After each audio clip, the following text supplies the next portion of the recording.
one single thing that we remember Kibaki for.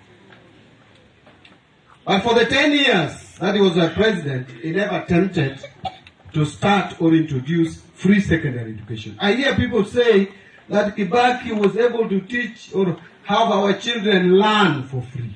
It is not true.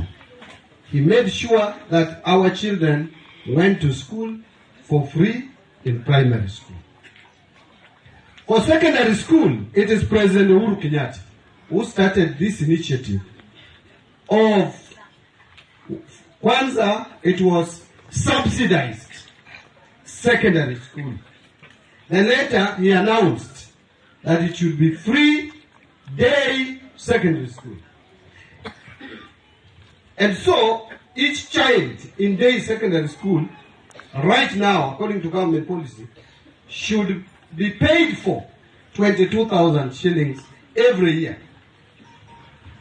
For junior secondary school, it is 15,000.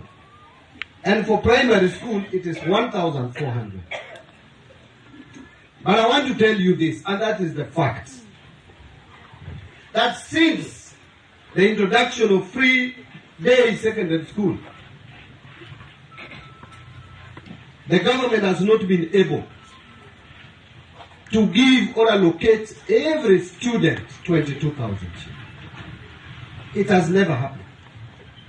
The government has always been having dates for schools, and this teacher can tell you, the principal. That is why you hear principals saying, we have not received full capitation. But let me tell you this. The government disburses the whole amount allocated in the budget, but still it is not enough.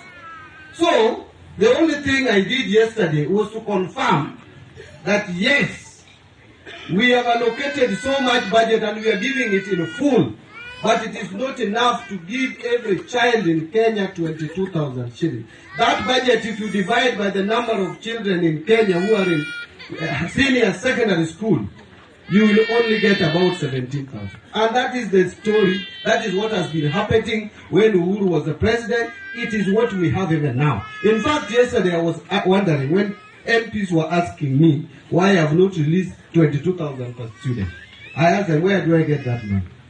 It is them who passed the budget. In fact, the latest budget, even the capitation we had put, Parliament reduced it further. So once a budget has been allocated, where do I have money? Where do I get money to pay the full 22,000? So whatever is there will be paid in full.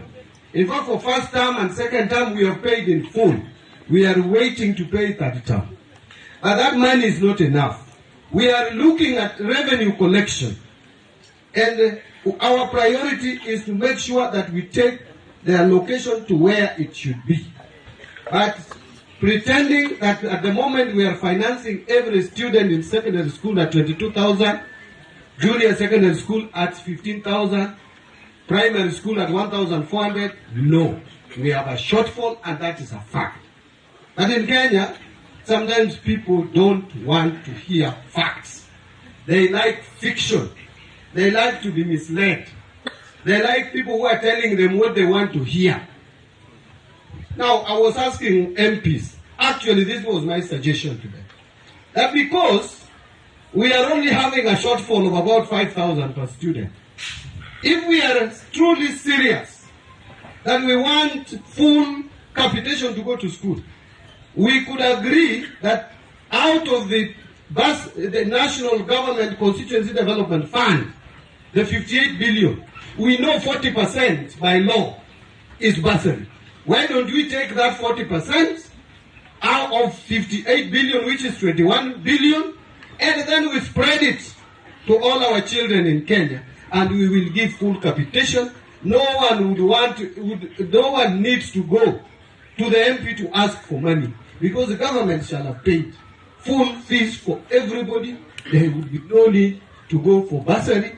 Money has already been paid by government. But when my colleague MPs, because I'm still like an MP, when they heard that, hapo hawataki. But they want Mbadi to tell them that every child will get 22,000. But where is that money? The budget cannot accommodate 22,000. It can accommodate 17,000. We are discussing as a government how that shortfall can be bridged. But in the meantime, I offered a solution. One of the solutions, get the bursary money, mop it up from GAF, from NGCDF, from county bursary if they want to negotiate with us. We put it in one basket and give it to all children in Kenya so that everybody gets equal amount. All children go to school without pay. That is a suggestion I'm putting on the table. If you have another suggestion, offer it. That is my suggestion as the National Treasury and Economic Planning Secretary. Nimefanya makosa hapa.